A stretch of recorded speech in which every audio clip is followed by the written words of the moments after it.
आखिर किस लिए खाया था पांडवों ने अपने मृत पिता के शरीर का मांस।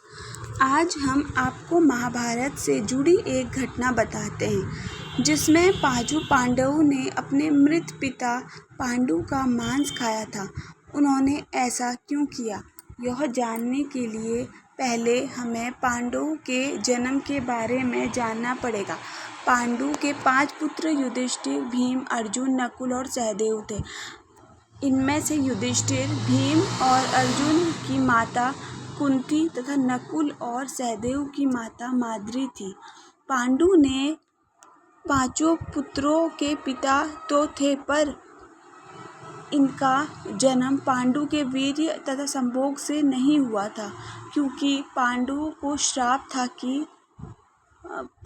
श्राप था कि जैसे ही वो संभोग करेंगे उनकी मृत्यु हो जाएगी। इसलिए पांडु के आग्रह पर यह पुत्र कुंती और माद्री ने भगवान का आवाहन करके प्राप्त किए थे। जब पांडु की मृत्यु हुई तो उसके मृत शरीर का मांस 5 भाइयों ने मिल बांट कर खाया था। उन्होंने ऐसा इसलिए किया क्योंकि स्वयं पांडु की ऐसी इच्छा थी। चूँकि उनके पुत्र उनके वीर्य से पैदा नहीं हुए थे, इसलिए पांडु का ज्ञान कौशल उनके बच्चों में नहीं आ पाया था। इसलिए उसने अपनी मृत्यु से पूर्व ऐसा वरदान मांगा था कि उसके बच्चे उसकी मृत्यु के पश्चात उसके शरीर का मांस मिल बांट कर खा लें, ताकि उसका ज्ञान अब उसके बच्चों में स्थानांतरित हो जाए।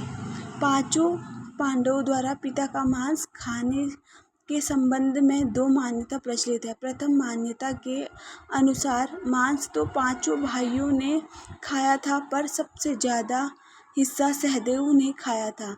जबकि एक अन्य मान्यता के अनुसार सिर्फ सहदेव के पिता की इच्छा का पालन करते हुए उनके मस्तिष्क के 3 हिस्से खाए। पहले टुकड़े को खाते ही सहदेव को इतिहास का ज्ञान हुआ, दूसरे टुकड़े को खाने पे वर्तमान का और तीसरे टुकड़े को खाते ही भविष्य का।